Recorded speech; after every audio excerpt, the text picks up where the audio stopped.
ohun tá a bá gbìn lóòótọ́ òun la máa ká. It's a food for thought for all of us. Ṣùgbọ́n a gbàdúrà pé orí ọ̀fẹ́ láti máa ṣe dáadáa ní àsìkò tó tọ́ àti èyí tó yẹ Ọlọ́run á fi fún gbogbo wa. When the playlist and the choreography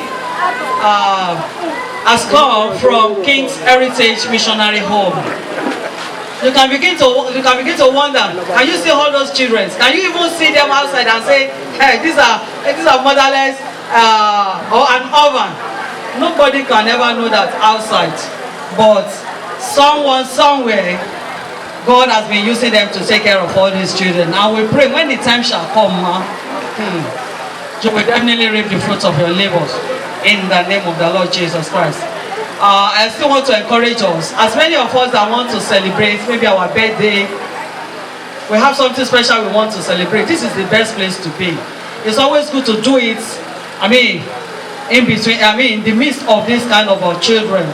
They're a wonderful set of children, and God has been using them. You can see they have talents, and that's why it says sky is a stepping stone for them, and God will make them to be greater in life in the name of the Lord Jesus Christ. So the next thing on the agenda right now is special prayer for the celebrants, and this shall be coordinated by Pastor Shegun Olatayo. I hope that they stay here.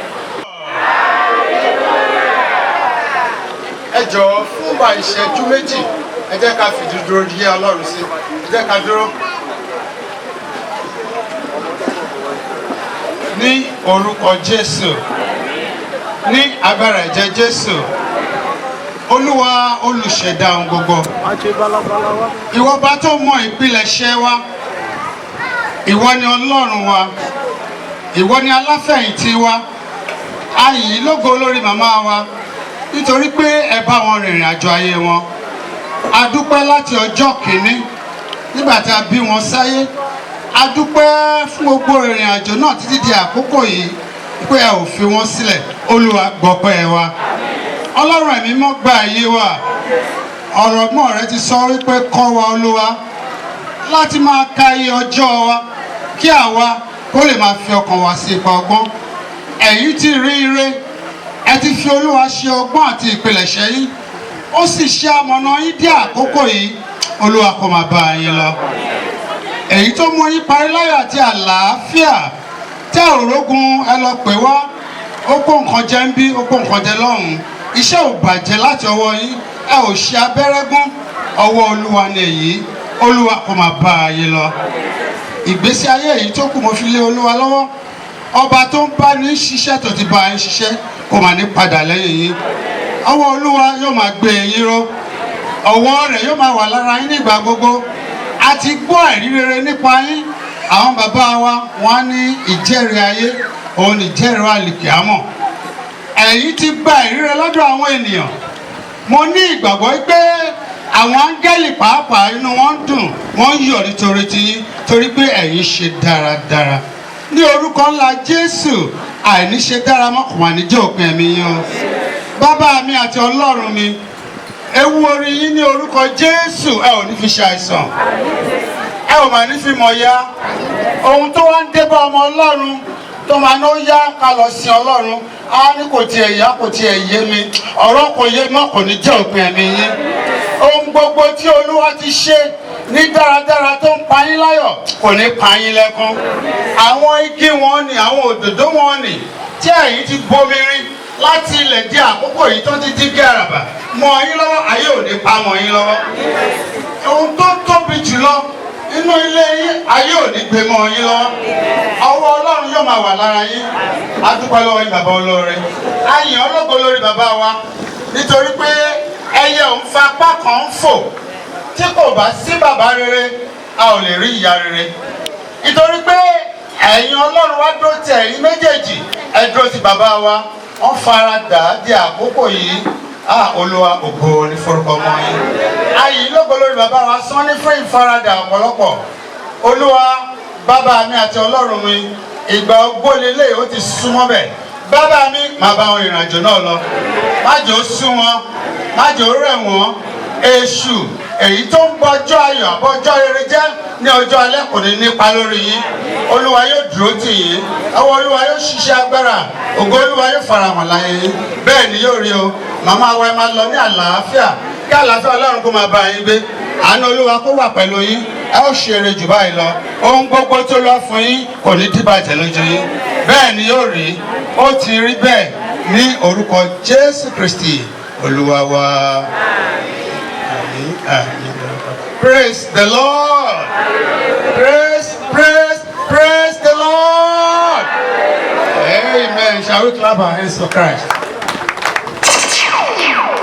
Ẹ̀rí lẹ́ẹ̀kan wípé àwọn ọmọ King's Heritage Missionary Home wọ́n dára yá, wọ́n dá wa lára yá, wọ́n kọ́ wa lẹ́kọ̀ọ́ tó dára. So I want us, I know it's God that has been taking care of them, but He has been using some people. So I want God to use us too this afternoon. So we shall be receiving donations for this home. Your 10 naira, your 20 naira, your 500 naira, your 30 naira. No amount is too small and no amount is too great to give to this home. And you have seen it. Kò sẹ́ni tó ń bá Ọlọ́run ṣòwò tó ń pàdánù. So I want I don't know, maybe you just give us a tray or you give us a bowl. People might not want to come out, maybe we'll just take it around. We can have 2 bowls so that we take it around. Ẹ jọ̀ọ́, ohunkóhun tí Ọlọ́run bá fi sí wa ní ọkàn, ẹ jẹ́ ká fi sínú abọ́ tí wọ́n fẹ́ gbé wá yìí láti fi ràn ilé àwọn ọmọ aláìní òbí yìí láti fi ràn wọ́n lọ́wọ́. Ẹ ti rí ẹlòmí àwọn nù wọn, àwọn míì wà secondary school, àwọn míì gan ti wà university nù wọn.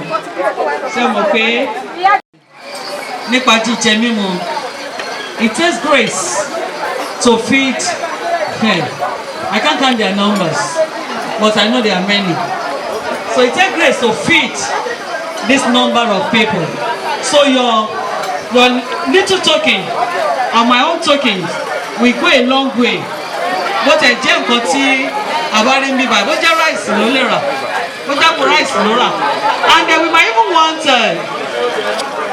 if you still have someone that wants to pledge a donation to the home, it is welcome.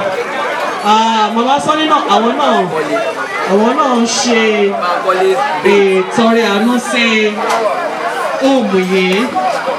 Mo dẹ̀ gbàdúrà pé lágbára Ọlọ́run, bó ṣe jẹ́ pé kò sẹ́ni tí ń bọ́ lọ́rùn ṣòwò tí ń pàdánù,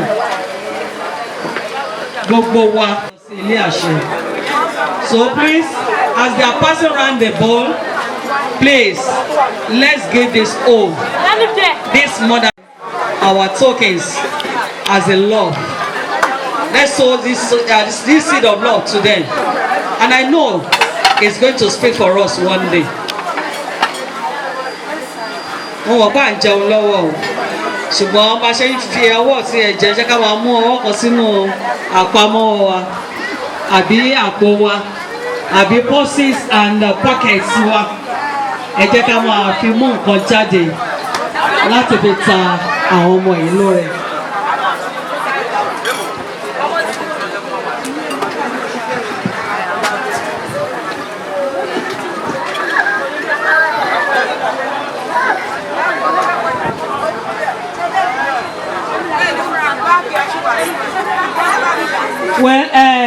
Wọ́n ló ti ẹ̀jọ́ mọ̀ pé ìjọba ti technology ó ti mú ohun gbogbo.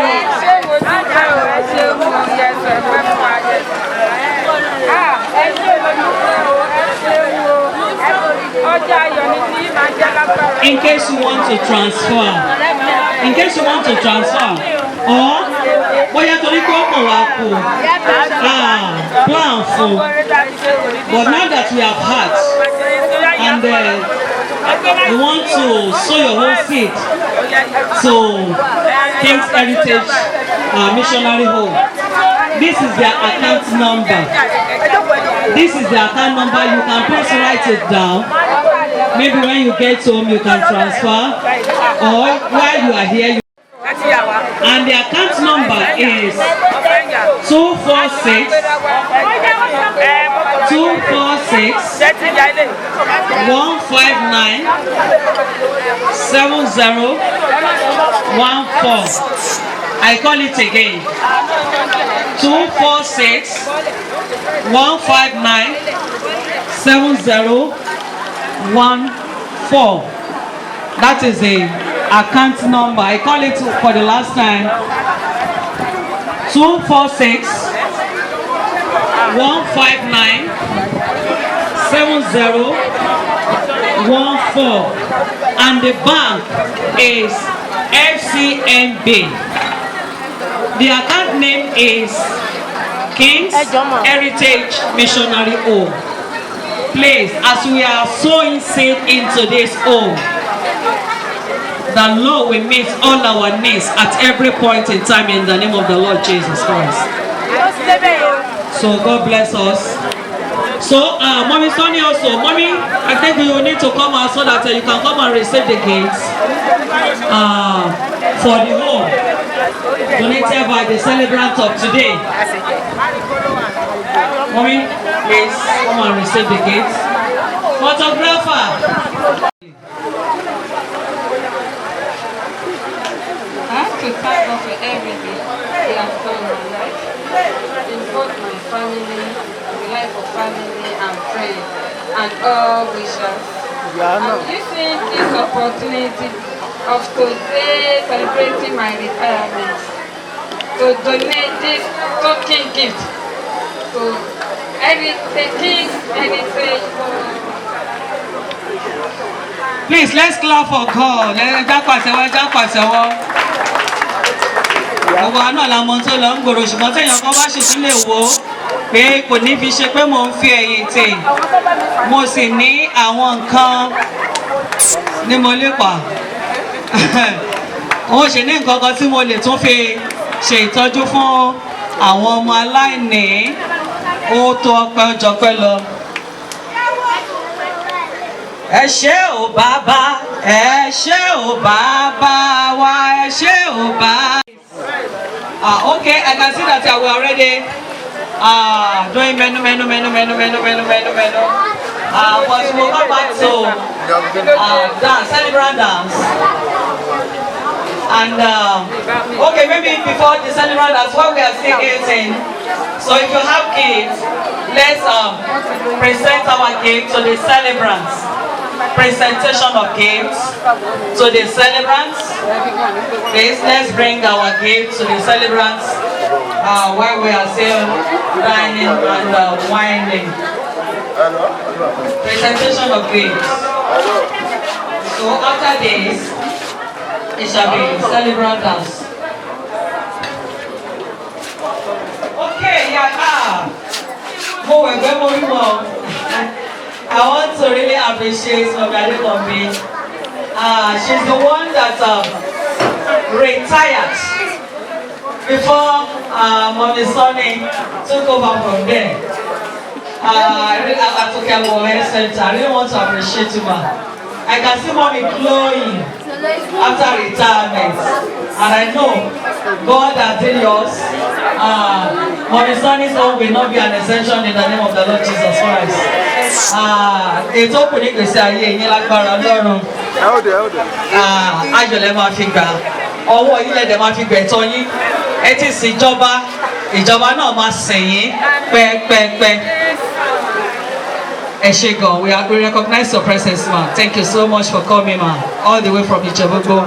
Yes, if you have our gate, please let's bring it to the celebrants.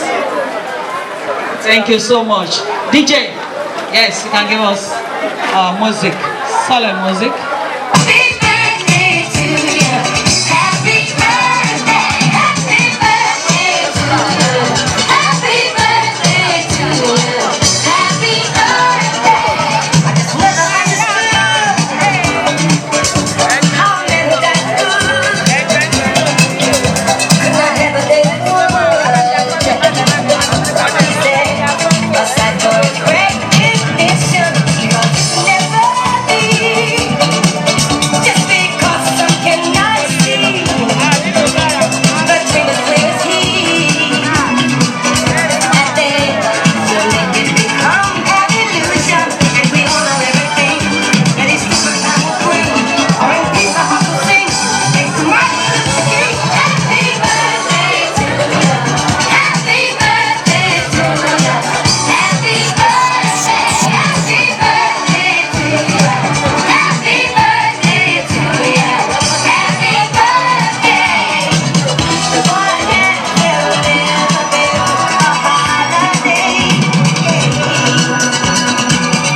kébí náà lè fi jẹun láti pè ilé ya òṣèlú ti wà ń ta òde ní ẹ̀rọ máa kọ́ mi o. a máa rí kọ́ọ̀tù.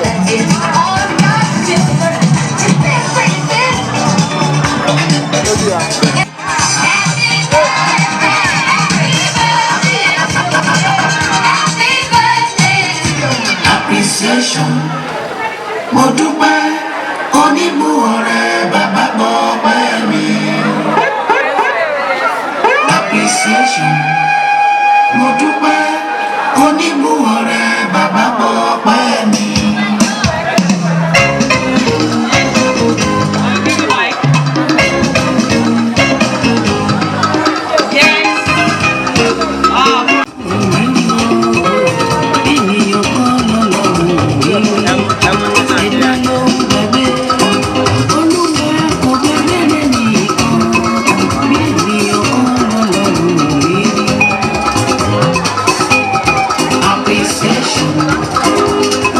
Wives, Ijebu Igbo branch. We present this little gift to our mama, Mrs. Sunny. Àgbà aládùúrà pé bí ẹ ti ń rìtáyà, ẹ ní rìtáyà lè kú lọ́wọ́. Gbogbo iṣẹ́ tí ẹ fi àárọ̀ àtọ̀sán yín ṣe, àjẹmọ́nú ló máa jẹ́ fún yín lọ́jọ́ alẹ́. Ẹ ní fìdúgbúlẹ̀ jẹ oúnjẹ ọmọ o. Ojú Ọlọ́run á máa bá yín lọ. Dáàdì wa ń kọ́ adúpẹ́ lọ́wọ́ wọn fún àtìlẹ́yìn wọn. Olúwa á túbọ̀ jẹ́ kí ọjọ́ yín kó dalẹ̀ o. Praise the Lord. Congratulations. Yes, we want to appreciate the Nigerian. Thank you so much. Thank you.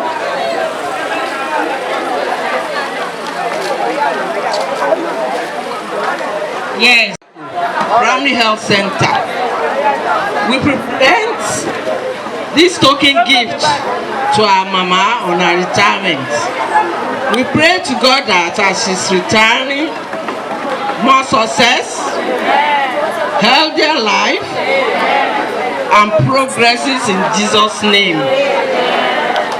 Thank you.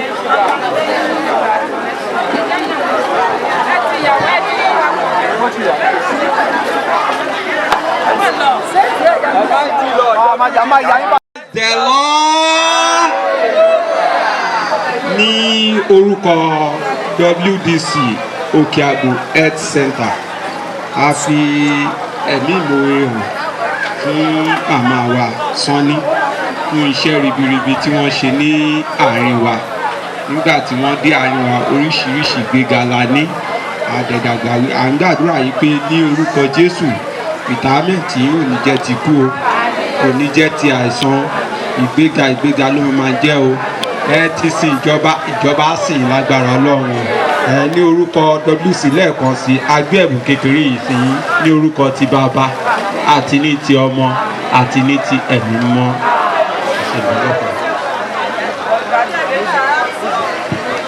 Thank you very much. Thank you. I think I can see a cake here, and justice must be done to this cake. Can we have? Okay. Can we have a knife to cut this cake? Mommy.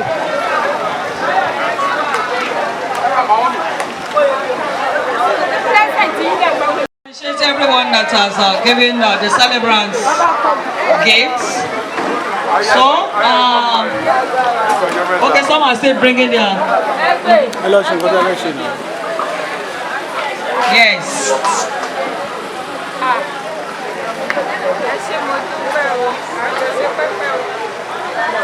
Ya ne wúrà iyebíye ṣe a kò lè fowó rà. Ìyá ne wúrà iyebíye ṣe a kò lè fowó rà. Ó lóyún mi fóṣù mẹ́sàn-án. Ó ṣe a kò lè fowó rà. Wọ́n mi sọ ní ẹ jẹ̀wọ̀n ọmọ pẹ́ o, ẹ ṣẹ̀ṣẹ̀ bẹ̀rẹ̀ ní o. They will take you to places in the name of Jesus. tẹ́ máa lọ bá wọn ṣe ìtọ́jú ọmọ l'Amẹ́ríkà àti dádì náà torí tẹ́ bá ti ń lọ ẹ lè fi dádì sílé dádì will also go with you lágbára Ọlọ́run.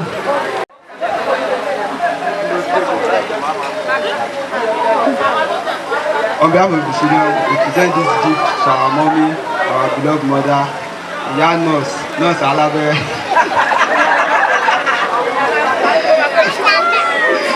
Thank you for being so lovely and caring. Thank you, mommy. You are so wonderful.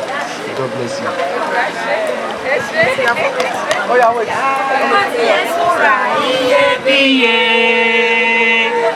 Tí a kò lè fowó rà, ìyá ni wúrà iyebíye. Tí a kò lè fowó rà, olóyún ní fóṣù mẹ́sàn-án, ó pọn mí fọ́dún mẹ́ta. Ìyá ni wúrà iyebíye tí a kò lè fowó rà.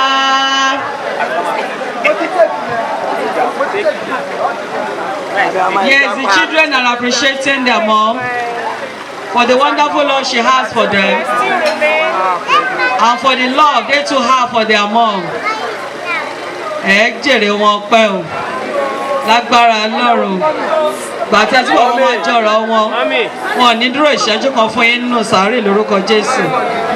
Gbogbo wa náà ta dẹ̀ wá náà gbogbo wa náà la máa jèrè àwọn ọmọ wa o. Lọ́jọ́ ẹ̀yẹ sí wa náà wọ́n nífẹ̀ẹ́ lómi ìṣe wa o. Thank you so much. So the next thing on the agenda right now, Mommy Heritage, can we please have a knife to cut this cake? Yes, sir. What you like to do?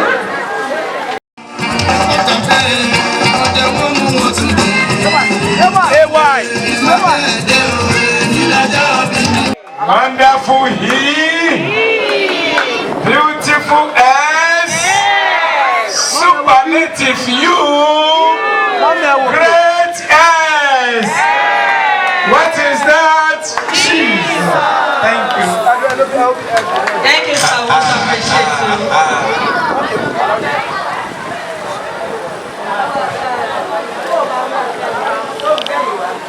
So the next on the agenda is there's going to be vote of thanks. And that is only sir.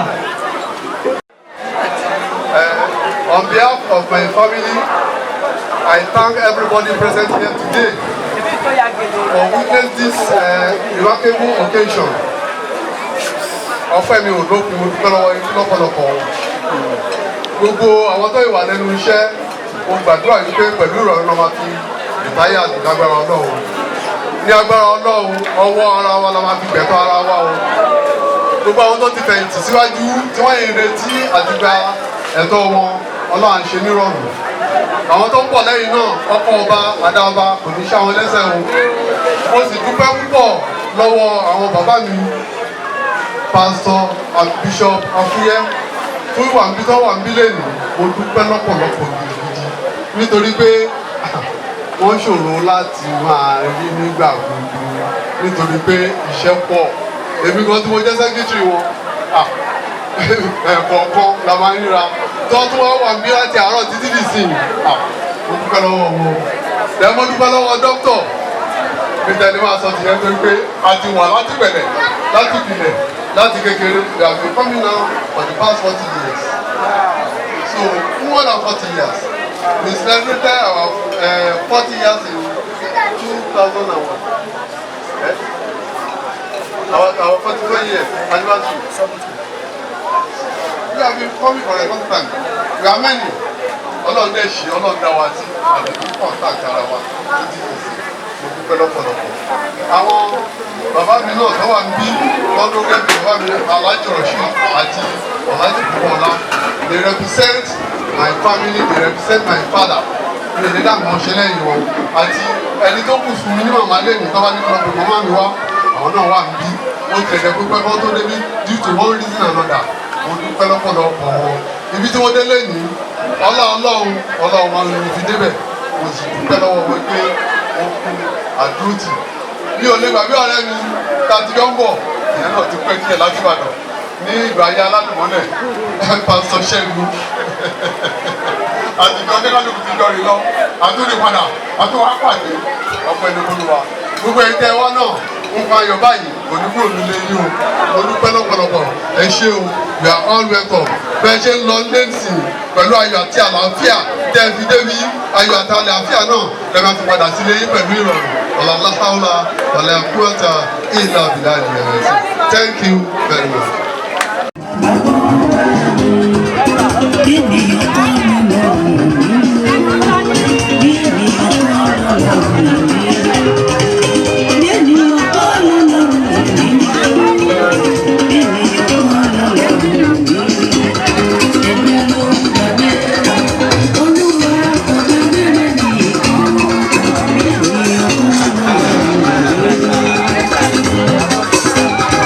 Appreciation.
4K swag, I'm chilling with DJ Kilo to Brown. Oh,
Ṣọlá Bèbí, Ṣọlá Bèbí Bèbí. Ọkọ bẹ́ẹ̀ni Ayídé mi ọkọ rà síra. Ayídé àbàlàbà àdìsòro. Ọkọ rẹ̀ kọ́ sọ ọkọ rà tìbátìbọ̀.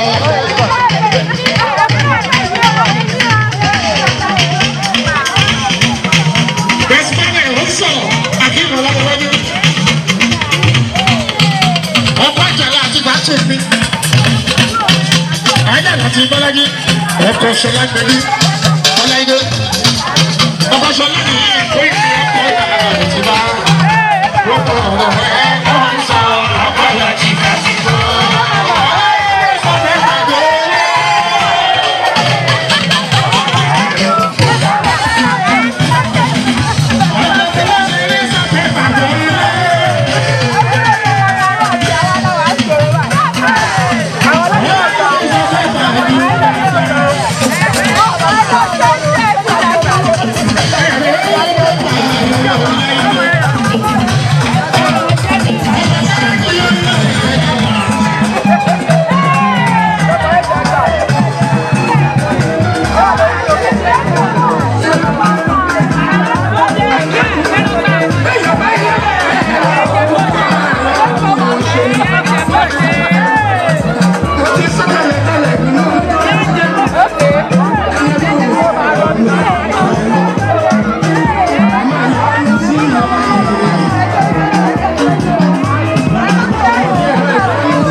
Just want to tell you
ATM Music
Chama, bicho.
Jésù lálábẹ́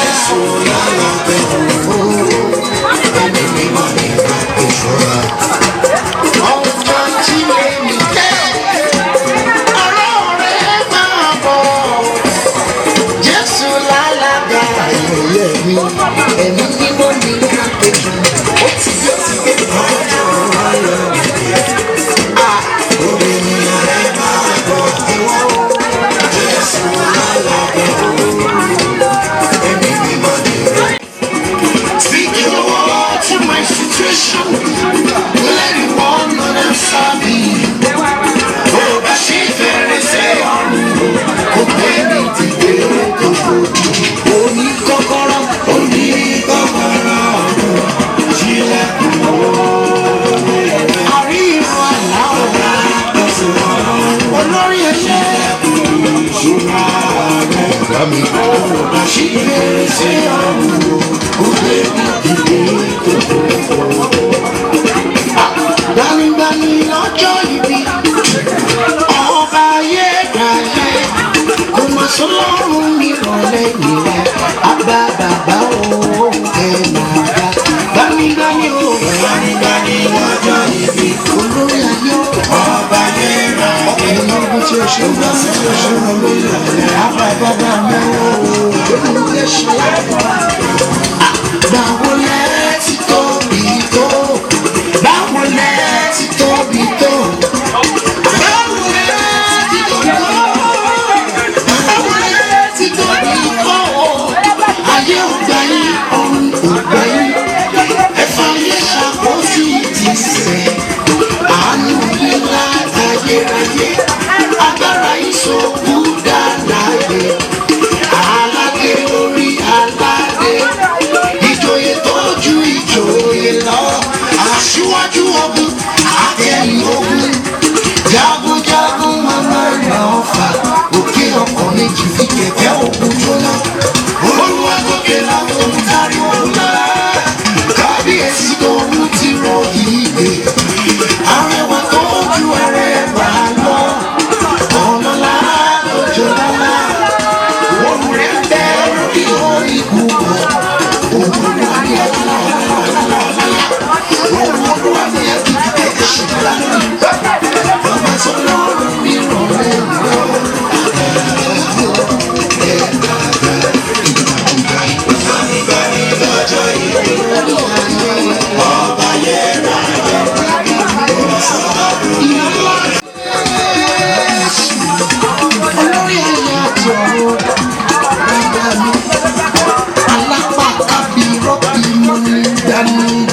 Bàbá mi ọkùnrin ogun tẹ́nìkan lè dá dúró.